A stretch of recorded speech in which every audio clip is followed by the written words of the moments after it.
今天我们要聊点跟你下半辈子命运有关的大事。佛家有一句话叫做天宇虽宽，不润无根之苗，佛门广大，不渡无缘之人。意思就是说，老天爷降下的雨水是公平的，但如果你是棵没有根的草，雨水再多你也喝不到。同样的道理，佛菩萨在度众生的时候，那是慈悲心普照，像太阳一样。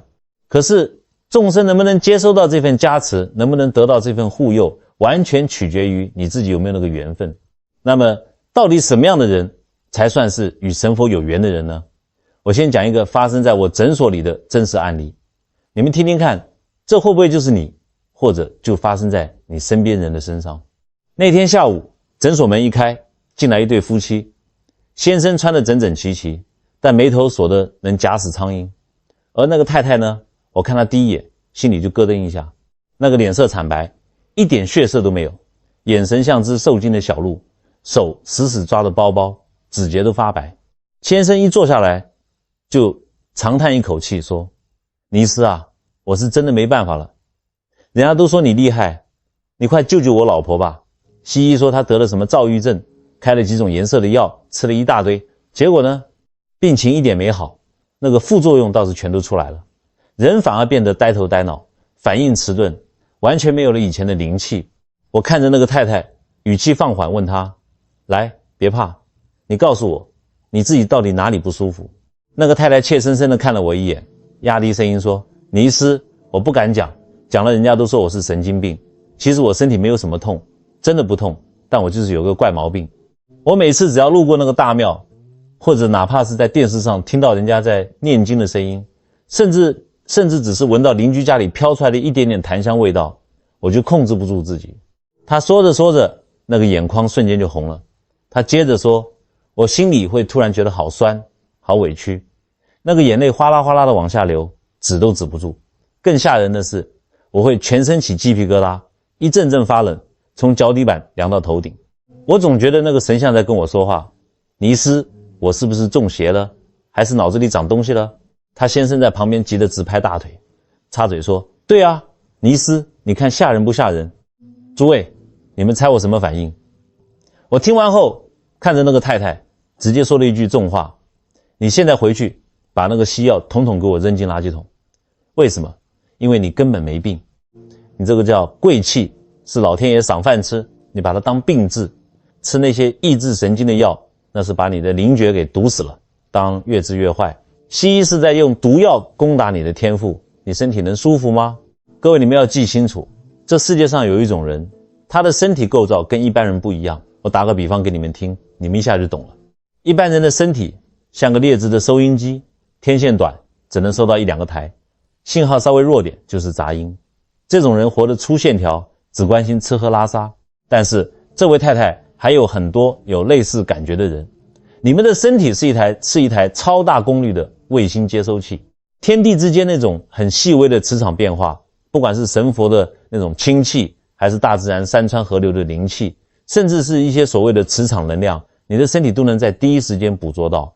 别人没感觉，你先有感觉了。这在中医里叫什么？这叫神气清明。你的心神没有被太多的贪念欲望给糊住，你的经络是通畅的，所以你敏锐。为什么进了庙会哭？我告诉诸位，那绝对不是因为你伤心，也不是你得了忧郁症，那是共振，是因为你的频率跟那个地方的频率对接上了。那种感觉就像是一个流浪了很久受尽委屈的孩子，在外头被人欺负了，突然推开家门看到了亲妈，那一瞬间还用得着说话吗？不需要说话。那个心酸和感动是直接从灵魂层面涌出来的，跟大脑逻辑没关系。你大脑可能还在想中午吃什么，但你的眼泪已经流下来了，因为你的灵魂认得那个家。尤其是你们这些过了40岁50岁的人，这种现象会越来越明显。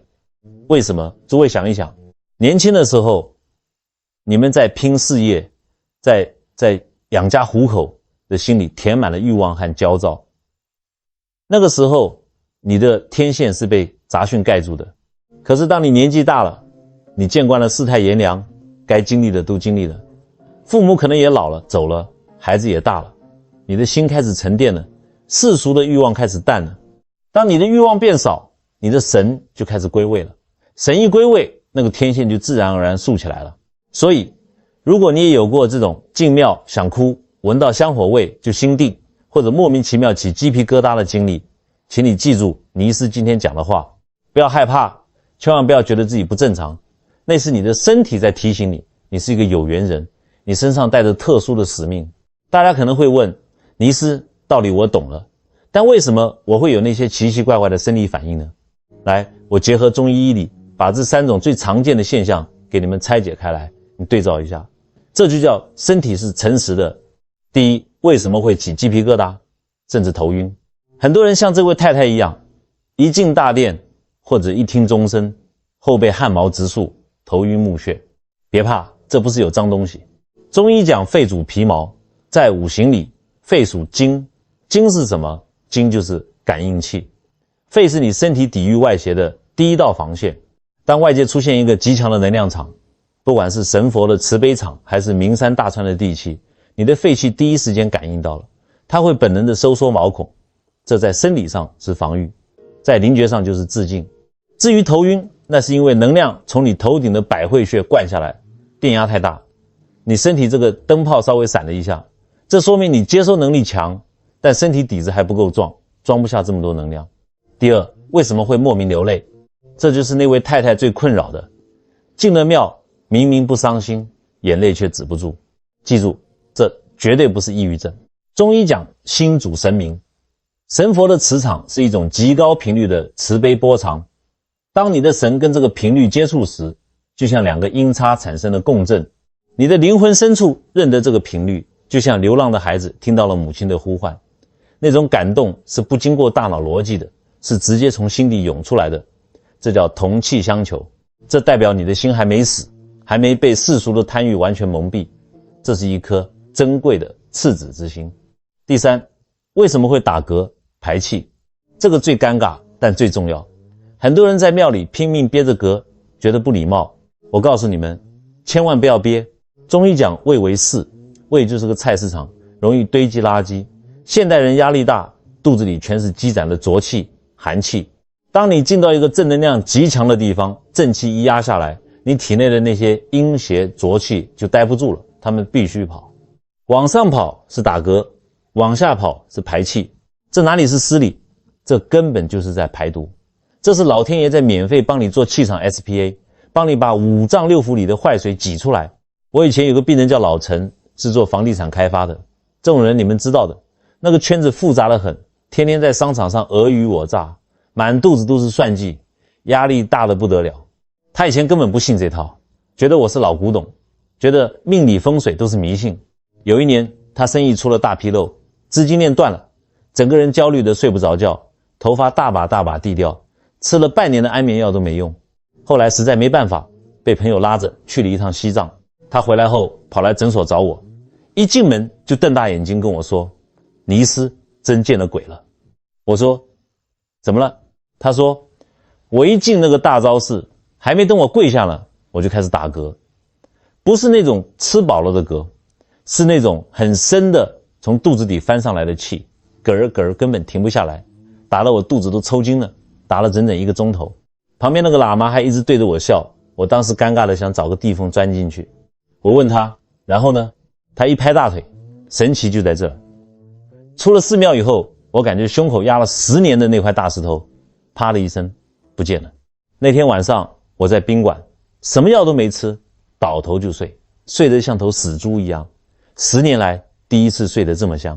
我看着他笑着说，老陈啊，你那是命大，你以前那个身体里全是淤积的浊气，全是贪念和焦虑，那个强磁场是在帮你洗澡呢，把你肠胃里的坏水全给挤出来了。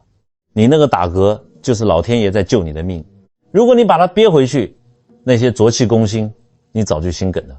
所以各位记住了，如果你有这些反应，起鸡皮疙瘩、流泪、打嗝，请你在心里默默讲一句话，谢谢老天爷帮我排毒，谢谢菩萨加持，然后全身放松，让那些嗝打出来，让眼泪流出来，不要管别人怎么看，别人笑你那是别人无知。等这个反应过去了，你会发现你整个人像脱胎换骨一样，看天都变蓝了，看人也顺眼了，那个精气神全回来了。这就是磁场的力量，这就是你身为有缘人的特权。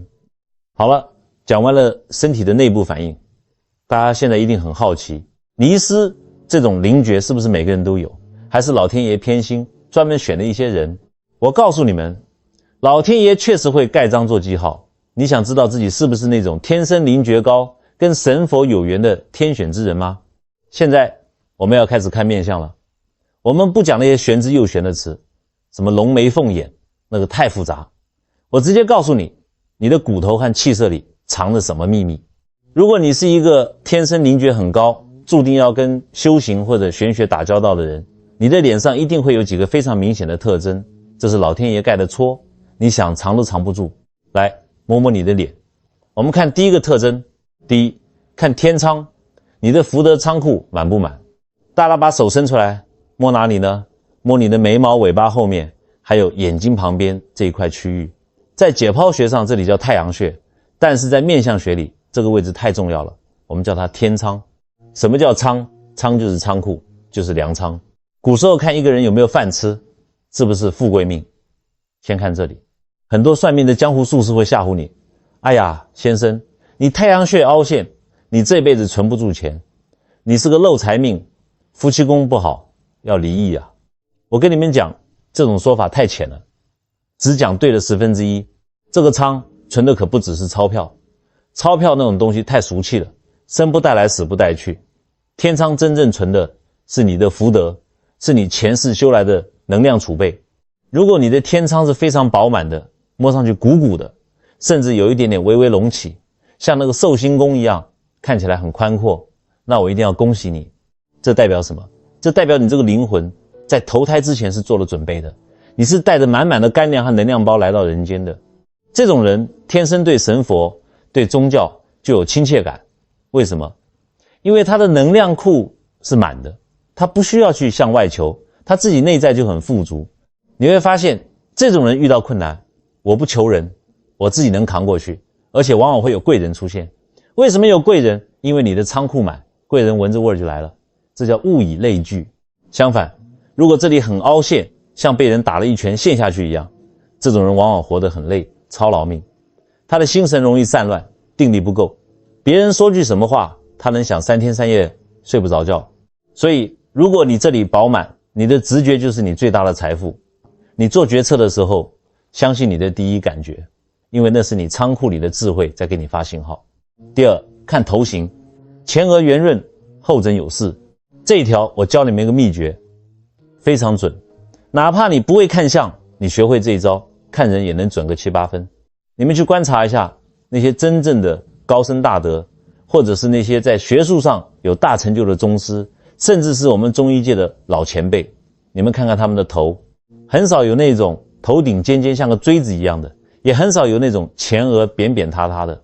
真正的有缘人，头型一定是2个字，圆满。我们分2部分看，先看前面，这叫天庭。你的前额要宽，要高，更要圆，不要像那种削下来的悬崖一样，要像一个扣过来的猪肝，饱满圆润。前额代表什么？代表你的天线接收面积，你的雷达大不大，就看这一块。前额饱满的人接受天地的讯息非常快，悟性极高。再看后面，这更重要。大家现在伸手摸摸自己的后脑勺，摸到了吗？你的后脑勺是扁平的，像是被门板夹过一样，还是圆鼓鼓的，摸起来有肉，更有骨头支撑，像个馒头一样凸出来。如果你的后脑勺有骨头凸起，这叫后枕有势。这在中医里怎么解释？我们讲肾主骨，生水，脑为水之海。诸位，脑子是什么变的？是肾脏里的精气变成的水海啊。你的头骨长得圆满，骨头硬朗，代表你先天的肾气极足。肾气足，脑髓就充盈。脑髓满的人，他的那个反应不是小聪明，是大智慧。这种人，别人看佛经，看道德经，觉得哎呀好难懂，全是古文，像看天书一样。你不一样，你拿过来一看，你心里会突然有一种感觉，咦，这句话我好像哪里见过，这不就是在讲我心里的感觉吗？你会觉得像看家书一样亲切，一看就懂，一听就明。这就是因为你的水海宽广，你的内存大，你的处理器快，这都是因为你有一副好骨相。第三，看眉棱骨，你是不是带了人际雷达？再往下摸摸你的眉毛下面这块骨头。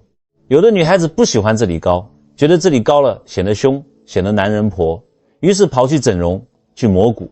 哎呀，真是笨蛋，那是把你身上的探测器给拆了。如果你的眉棱骨比较高，眼窝稍微有一点点深陷，配合上你的眼神如果很深邃的话，这种人我告诉你，你的第六感强到可怕。眉棱骨高的人通常肝气比较旺，中医讲肝开窍于目，肝气足，目光就如炬。这种人观察力极强，他能看到别人看不到的细节，能感觉到空气里细微的气氛变化。比如大家都在一个屋子里聊天，表面上客客气气的，你一推门进去，哪怕大家都在笑，你只要扫一眼，你心里马上就能感应到不对，今天气氛怪怪的。这两个人刚才肯定吵过架，那个人的笑容是假的。你是不是经常有这种感觉？这种敏感就是修行的基础，因为你能体察众生的苦，你能看透表象背后的真实，你的心比别人细，这种人学中医学命理上手比谁都快。因为中医就是讲究见微知著，看到一点苗头就要知道病情的变化。第四，印堂与通关，天眼开了吗？最后我们看一个最神秘的地方，看看你两个眉毛中间这个位置叫印堂，相学上也叫命宫。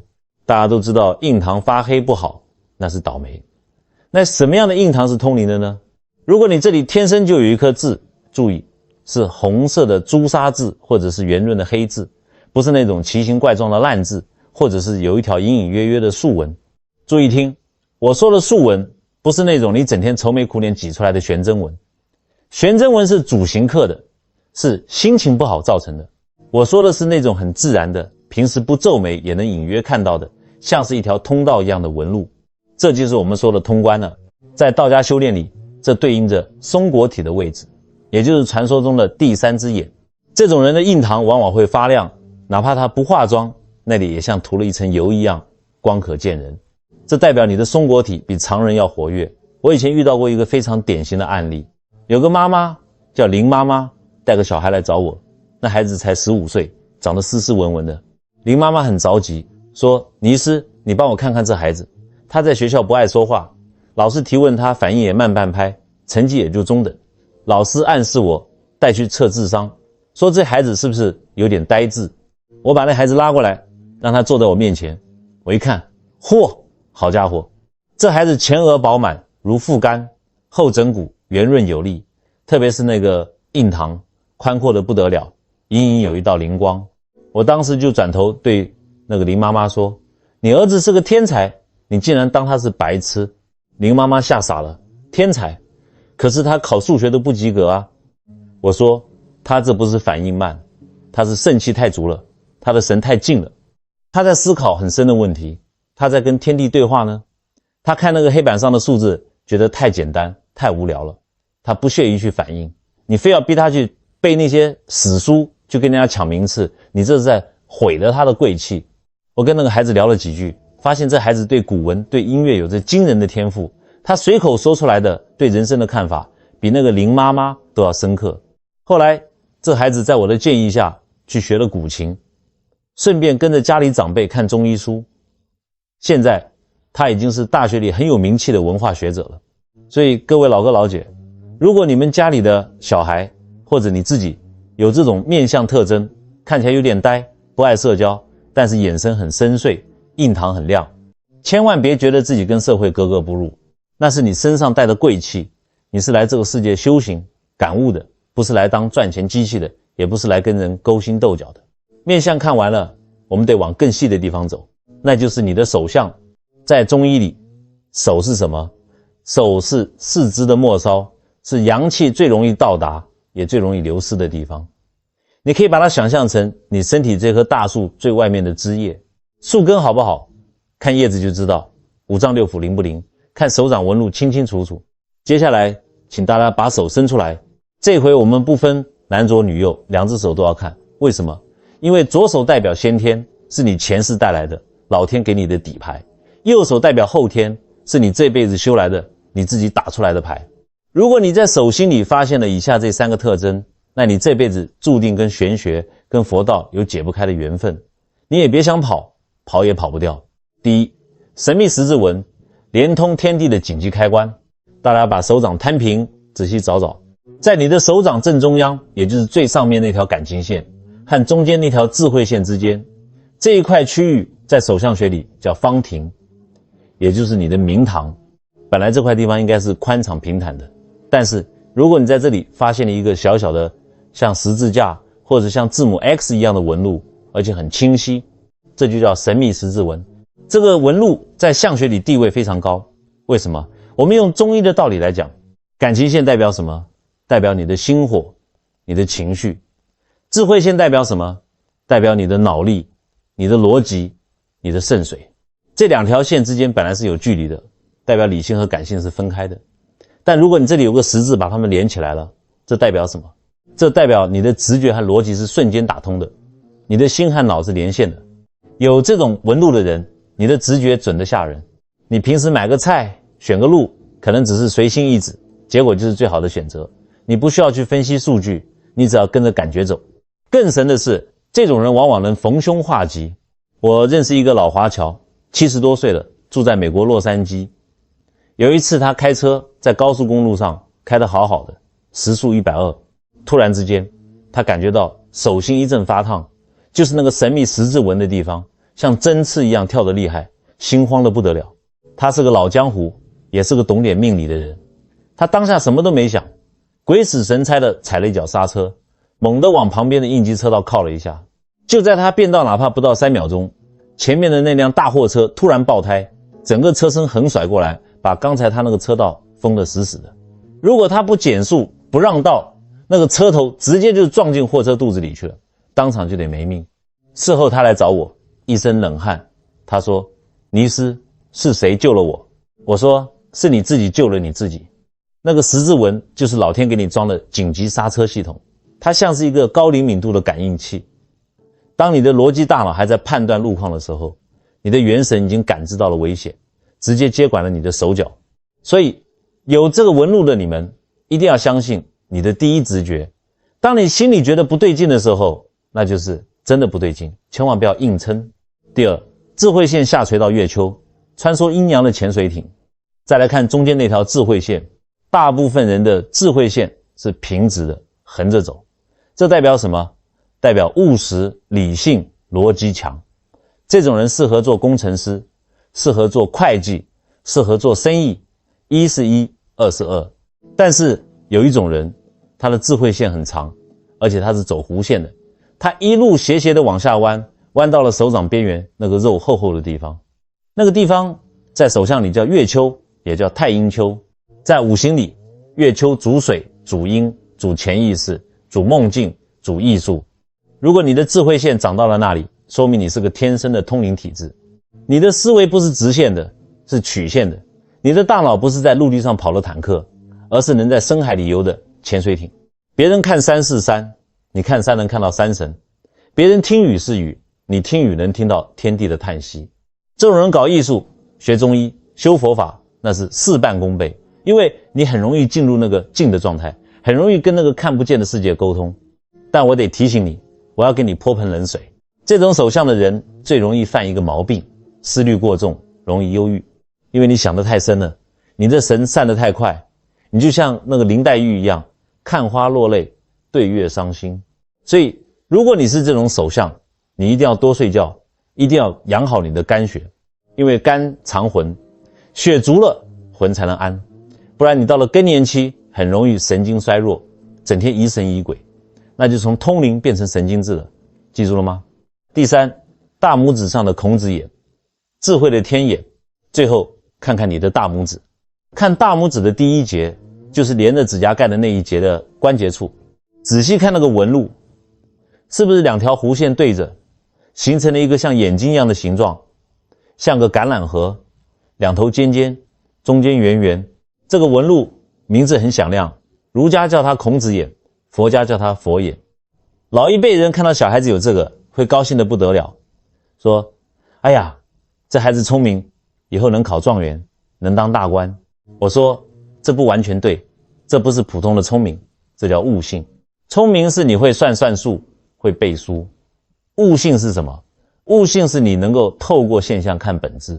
有孔子眼的人，不光是书念得好，关键是他能看透。你看一个人，你看一眼他的眼神，你就知道他在撒谎，不管他装得多像。你看一个病，你还没摸脉，你光听他说话的气若游丝，你就知道他哪儿虚。这就是一种天生的透视力。如果你同时拥有神秘十字纹加上孔子眼，那我得跟你鞠个躬，你这辈子不是来赚钱的，你是来渡人的。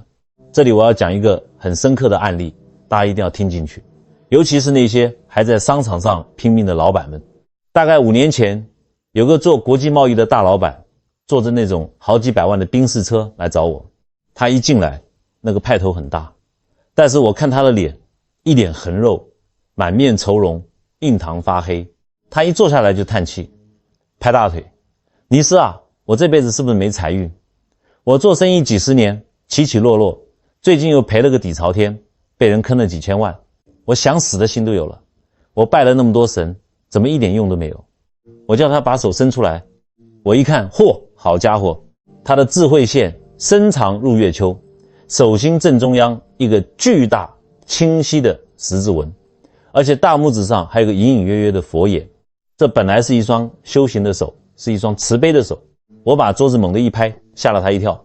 我说，谁叫你去跟你那帮狐朋狗友尔虞我诈的？谁叫你去算计那些蝇头小利的？你这双手根本不是拿来数钱的。他愣住了，尼斯，那我这手是干嘛的？我天生就是做生意的料啊。我说，屁话，你这是救世的手。老天爷给你这么强的直觉，给你这么敏感的心，是让你去感受别人的痛苦，去帮助别人的。结果你拿去干嘛？你拿去算计，拿去搞阴谋诡计。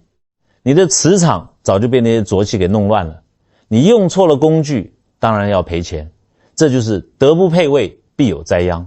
我给他指了一条路，我说，你这种体质应该去做跟人有关的事，去做教育，去做慈善，或者哪怕去修佛修道，把你那个敏感的心用在正道上，你不要再去想怎么赚那个黑心钱了。他当时半信半疑，但是没办法，生意做不下去了。回去以后，他把剩下的钱整理了一下，在乡下开了一家临终关怀中心，专门照顾那些快走的老人。前阵子他再来见我，整个人变了，以前那点横肉不见了，变得慈眉善目，红光满面。他跟我说，尼斯真的神了。自从我开始照顾那些老人，看着他们安详的走，我心里每天都特别踏实，以前那种焦虑全没了。最奇怪的是，钱反而从别的地方自己流进来了。以前欠我钱的人竟然主动来还钱了。各位看到没有？这就叫归位。你是收音机，你就别去当电磁炉，你是用来接收信号传播智慧的。你非要去跟人家比火力比热度，你肯定会烧坏的。顺着你的天赋走，老天爷自然会给你安排好饭碗。好，讲完了面相和手相，这些都是肉眼看得见手摸得着的。但是还有一种感应是发生在你的意识最深处，那是你闭上眼之后的世界。那是一个更加玄妙的领域，也是很多人最困惑的地方。这就是梦。很多人跟我说，尼斯，我经常做一些稀奇古怪的梦，甚至能梦到还没发生的事，我是不是脑子出问题了？我告诉你们，西医说梦是脑神经乱跳，是日有所思夜有所梦，那是他们不懂人体的奥秘。中医讲梦讲的是魂魄，在我们的经典《黄帝内经》里讲得清清楚楚，肝藏魂，肺藏魄，心藏神。这三个家伙就是你身体里的三巨头。你白天清醒的时候，是你的神在当家，你的心神统领一切，你得应付老板，得去买菜，得算计生活，你的魂魄是乖乖待在脏腑里的。但当你晚上眼睛一闭，两腿一蹬，意识休息了，这时候神去睡觉了，你的魂和魄就开始活跃了。他们就像是趁家长睡着了溜出去玩的小孩子，他们会离开你的肉体去外面出差。如果你是一个灵觉很高与神佛有缘的人，你的魂魄比一般人要轻灵，跑得更远，接收到的信号也更强。你的梦境往往会有3个非常典型的特征，但是我在这里要教你分辨哪些是真的感应，哪些是你身体虚弱造成的假象。这一点太重要了。搞错了容易走火入魔。一、梦见神佛、瑞兽与金光。如果你经常梦见佛菩萨，或者梦见那种很神圣的建筑、金色的光芒，甚至是像龙、麒麟这样的瑞兽，在修行上这叫瑞相。这说明什么？说明你的意识频道非常清净，你的魂魄在出差的时候没有去那些脏乱差的地方，比如梦见厕所、梦见打架，而是连接到了那些高维度的信号。但是我在这里要泼一盆冷水，特别是给那些老太太们。很多老太太跑来跟我说，尼师，我昨晚梦见观音菩萨跟我讲话了，讲了一整晚，我是不是很有修行？我一看他脸色蜡黄，舌头尖红得像火一样，舌苔黄腻，脉象浮数。我直接跟他说，老太太，你这不是要成仙，你这是心肾不交，你这是病。为什么？中医讲心火要下降，肾水要上升，这叫水火既济，人才能睡得安稳。你的心火太旺，肾水上不去，你的神志就被火烧得飘在外面，回不到心脏这个家里，神不守舍，所以才会梦境纷纭。怎么区分真假？很简单，真感应，梦里的景象非常清晰，醒来之后你感觉神清气爽，精神百倍，那种感动是淡淡的，心是定的。而且梦里的神佛通常不怎么说话，就是给你一种加持的感觉。假虚火，梦里乱七八糟，神仙跟你讲了一晚上的话，甚至还要你去做什么事，醒来之后你感觉腰酸背痛，头重脚轻，累得像跑了5公里马拉松。我以前有个病人，是个快70岁的老太太，被女儿搀着来到我这儿，女儿一脸担忧，尼师，我妈这半年每晚都做梦，梦里全是神仙在跟她说话，搞得她白天也神神叨叨，在那自言自语。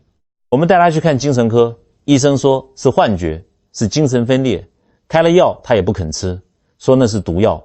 我看着那个老太太，问她，老太太，神仙跟你讲一整晚的话，你累不累啊？老太太叹气，累啊，讲得我腰酸背痛，头沉得像灌了铅一样。我哈哈大笑，跟她女儿说，记住了，正神不附体，大神不累人，真正让你累的那不是神，是你身体里的虚火在闹腾。这在中医里叫阴虚火旺，魂魄不安。我不跟她谈什么神鬼，我直接开方子，我给她开了黄连阿胶汤。这个方子干嘛的？黄连清心火，阿胶补肾水，把上面的火降下来，把下面的水补上去，让她的心和肾重新牵手。吃了1周，老太太复诊时眉开眼笑，那个脸色红润了。她跟我说，尼师，神了，神仙不来讲话了。我这一觉睡到大天亮，舒服极了。我说这就对了，神仙也希望你睡个好觉，身体好了，心清净了，你再去礼佛念经，那才是真修行，否则全是幻觉。2、梦见飞翔与坠落。这种梦我相信90%人都做过，但是只有中医能告诉你真相。你在梦里感觉身体很轻，脚一蹬地就飞起来了，甚至在云端漫步，这代表你的阳气是往上走的。通常灵性高、性格潇洒、平时比较乐观的人容易做这种梦，这说明你的神志比较轻，像热气球一样能往上浮。这种人通常直觉比较准，看问题比较通透。但是如果你天天梦见飞，而且飞得停不下来，甚至飞到了外太空回不来，醒来头重脚轻，那就是阳气过亢了，上面的气太多，下面的根不稳。这时候你要注意降血压，注意不要太亢奋，经常梦见掉进深渊，这就比较麻烦了。如果你经常梦见走着走着突然踩空了，从悬崖上掉下去，或者被鬼怪追着跑，想跑却迈不动腿，吓醒之后一身冷汗，心狂跳，从中医讲这叫肾气虚，或者是下焦虚寒。黄帝内经说，上肾则梦飞，下肾则梦堕。这里的下肾指的是下面的阴气太重，阳气不足，你的肾气也就是你的根，它抓不住你的气了。这时候你别想什么感应了，也别觉得自己是不是被脏东西缠住了，你这就是身体亏空了。尤其是那些房事过多或者长期熬夜的人，最容易做这种坠落的梦。这时候怎么办？赶紧吃点金匮肾气丸或者6味地黄丸，把肾水补足。当你把肾气补足了，你会发现你在梦里就算遇到悬崖，你也能稳稳地走过去，甚至能跳过去。这就是身体强壮带来的胆气。3. 预知梦，你看到了未来的片段，这种现象最神奇，也是最能证明你是有缘人的证据。有些人梦见一个很久没见的朋友，第二天就在街上遇到了，或者梦见一个地方着火，结果过几天新闻里真播了，甚至梦见考试的题目，结果真考了。这叫神谕。当你的身体非常干净，经络通畅，特别是你的神非常静的时候，你的魂魄在夜游的时候，就能突破时间和空间的限制，提前看到一点点未来的影像。这就像你站在100层楼上看马路，你当然比1楼的人先看到哪辆车要开过来了，这没有什么好怕的，这就是清净心的力量。但是这种预知梦往往是在你无欲无求的时候最准。如果你天天想着中彩票，天天求神拜佛给你托梦号码，我告诉你，你梦到的全是贪念的投影，全是假的。因为贪是最大的浊气，它会把你的天线给屏蔽掉。各位，梦境是老天爷给你的回馈，也是你身体的晴雨表。如果你是那个有缘人，你的梦境应该是清净的、预示性的，让人舒服的。如果你的梦境让你恐惧、疲惫、焦虑，那也请你先放下通灵的念头，先去找个靠谱的中医，把你那个漏水的身体补一补。身体是修行的本钱，没有一个金刚坏的身体，你修什么行？你那是修病。各位，看完这些特征，我知道很多人心里已经开始打小算盘了。既然我有这个通灵的潜质，我是不是可以去炒股？是不是可以去摆摊看事？是不是可以发横财？那么我在这里要骂醒你，这盆冷水我必须泼，泼不醒你就是你的结束。老天爷为什么给你装这根敏锐的天线？难道是让你去显摆、去敛财的吗？大错特错，这是一种公器，不是你的私产。老天爷看你心软，看你前世有点根基，才给你这个天赋，是想借你的手去体察众生的苦，去帮这个人间。如果你起了傲慢心，拿这个天赋去恐吓别人，去骗财骗色，这在中医里叫逆天而行，在命理上叫德不配位。后果是什么？我治了一辈子病，告诉你们一个铁律，乱用灵诀者必遭反噬。我们要懂其中的医理，不要只听玄学。人的灵诀是靠精气神支撑的，精是电池，神是灯泡。你的灵诀越强，灯泡瓦数越大，耗电越快。当你动善念帮人，这叫顺天，老天爷会给你充电，正气存内，邪不可干。当你动贪念敛财，贪欲是阴火，用阴火去烧你的肾精，结果就是瞬间短路。我曾接诊过一个20多岁的年轻人，手心神秘，十字纹极深，天赋异禀，但他心术不正，专门靠看似恐吓富太太，诈骗钱财供自己挥霍。他来找我时穿着名牌，但整个人像被白蚁蛀空的枯树，眼眶黑的像被人打了一拳，脉象福大中空，按下去像按在葱管上。我直接告诉他，年轻人，你的天线烧焦了，你用那点天赋透支了未来50年的寿命，这病神仙难救，除非你散尽家财去赎罪。他听不进去，骂我庸医。结果不到2年，他因诈骗入狱，在狱中得了急性尿毒症，全身溃烂而死，死时才30岁。这就是聪明反被聪明误，算尽机关轻性命。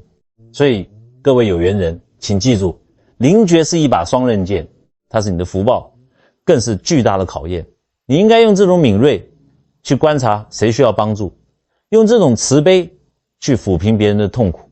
当你把这股能量向外利他时，这就叫转识成智，你的磁场才会越来越强，身体才会越来越好。我负责任地告诉大家，世上最高级的风水不是水晶洞，不是改大门，而是你的人心。心存善念，你手上的十字纹就是救人的金刚杵；心存恶念，你脸上的聪明相就是催命的阎王帖。不管你有没有这些特征，请修一颗利他的心。当你真心去帮人时，你体内的阳气最足，这才是真正的金刚护体。各位，我们今天不仅是学知识，更是在布场。我想借这个机会，把我们所有人的善念汇聚在一起，形成一个强大的正能量磁场。请你现在就在评论区做一件事，请留下你的善言或祈福。你可以写愿家人平安，你可以写愿众生离苦，哪怕只是简单的4个字，广结善缘。当你打出这几个字的时候，你的心是热的，你的念头是正的。我相信几千几万条这样的善念汇聚在评论区，那个力量是不可思议的，它会反过来加持到你和你的家人身上。愿大家都能运用好老天给你的天赋，不仅自己活得通透，也能照亮身边的人。大家平安吉祥，我们下期见。